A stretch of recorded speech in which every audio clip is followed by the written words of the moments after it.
I'm Chris Lawrenson, and this is Slurp, Gulp, and Start on Sounds. In 2011, I finished writing and designing my poetry anthology. Excited to publish, I ordered a hard copy to finally proofread. That copy arrived, but then my hard drive died, taking all the files with it. The book was never published, and this singular copy has been on my shelf ever since. But now I'm sharing it with you. In this podcast, I'm reading poems from the book and diving more deeply into some of them.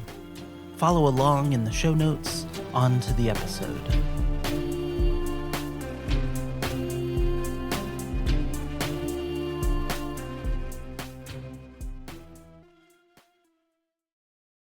I'm super excited about getting started, but what I wanted to do for this first episode is something a little bit special. I thought it was really important for everyone to get an idea of what the book looks like. I think the best way to do that is to watch the video that's over on Patreon. It was actually meant to be the first episode of this podcast, but then the podcasting platform that we use doesn't support video. And I ended up putting that video over on Patreon for free for everyone. So what I'll be doing is describing the book itself, its design, what it contains, and then I'll also read the introduction, and we will go from there. So here we go.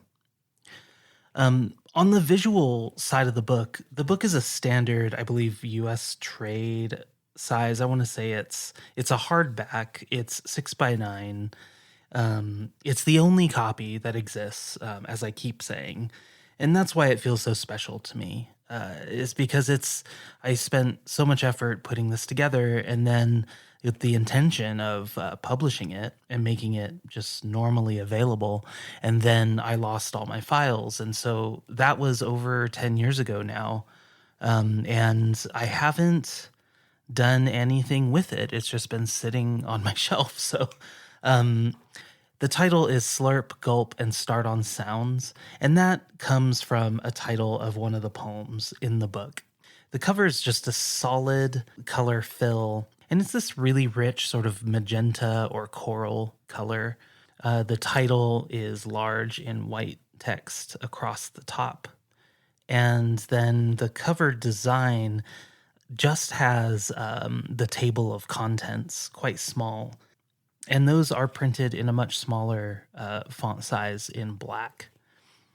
And then if we look at the spine, the whole book is probably about 5/8 of an inch thick, or in millimeters, that's probably about 13, 14 millimeters, something like that. So on the back, I've got really big margins. On the top, it says the book title again. And then I've got a paragraph just introing the book, describing what it says. And I'll read that now. Slurp, Gulp, and Start on Sounds. 196 poems dating from 1998 to 2010, unsorted, unabridged, and untamed. This exhaustive compilation has been literally over a decade in the making, with a philosophically sarcastic take on topics such as youth and revolt, God, beauty, and pain. This selection presents a modern and poignant book highlighting the author's keen investment in hip-hop lyricism from the perspective of the youthful gutter punk. And then underneath that, I've got an excerpt of one of the poems, and I'll read that now. It's just 4 stanzas. Given rhetorical questions, I've never seen ignorance lay down its head for the severing. Things'll get on in their desperate measuring, wishing they'd chosen to all but move on. Writing the disciplines down has its draws, but otherwise writing becomes random lettering. Let's list the ways we can list to move on. In consequence, listing can set up for better things. So opening the book, first thing that you notice is that this is a proof print, and so I did finish proofing it before I realized I had lost all of my files. Maybe one day I'll put this book back together and all of these notes will be implemented, but the first page that we come to that has any content on it is what I would call the forthcoming page, and has 3 books by Jeff Hall that have been published, and then one book by me called Mirror. that has never been published still. And then we have one more blank page, and then the title page. And at the top, it says Chris Lawrenson. And then in the middle, in larger type, it says Slurp, Gulp, and Start on Sounds. And then we have the Iptaka publisher logo down at the bottom. And we come to the publisher page, which is all that little text with all the details about the edition and the ISBN and who designed what, et cetera, et cetera. I'm not going to go through all of that, but the copyright says 2011, and I did all the design. That's my day job. I'm a designer. And then we finally get to the contents. And the contents page, because there are so many poems, it's very dense. It starts with page 12, and then we have an entire list, and on that same page, it goes all the way down to 150. And then on the next page, the table of contents goes from 151 to 198. And then it's the dedication. I dedicate it to my wife, so it says for Ruth. And then we get to the introduction. What I wanted to do is read the introduction. And then, since we had an excerpt on the back, I won't read another poem in this episode. I will just read the introduction to you here, and then we will wrap up this episode. So here we go. Introduction from the author.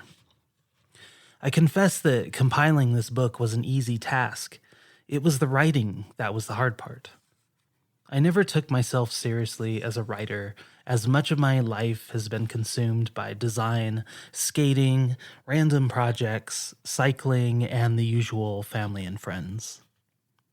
On the other hand, these years of writing have produced pieces which at times represent both notable pains and terrific ideas which have jogged through my mind rather than my memory. They might collectively compile a sort of chronology of my life if they were so ordered. I wanted this book to be no more than an exhaustive collection. No stone has been left unturned.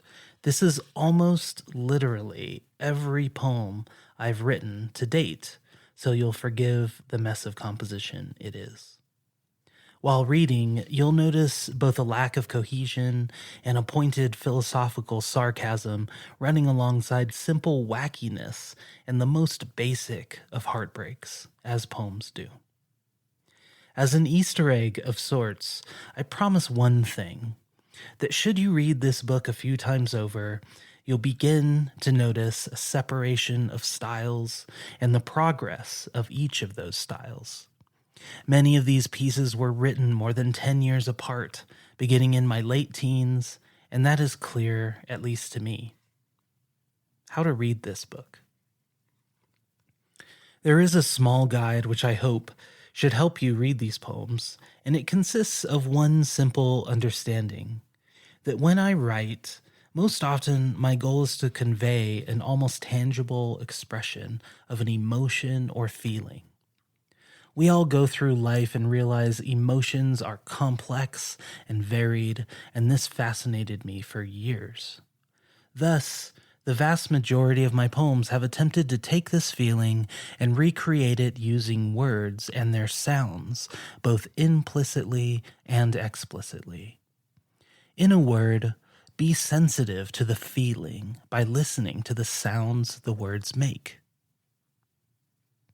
The last thing I'll mention is that, being a fan of hip-hop music and, more accurately, the lyricism thereof, this has been a huge feature in several of my more recent works, 2005 to 2010, in that I often naturally employ common hip-hop-based rhyming patterns in my poems, while others are simply utilizing the various sounds of words as building blocks for a larger composition of artistic expression.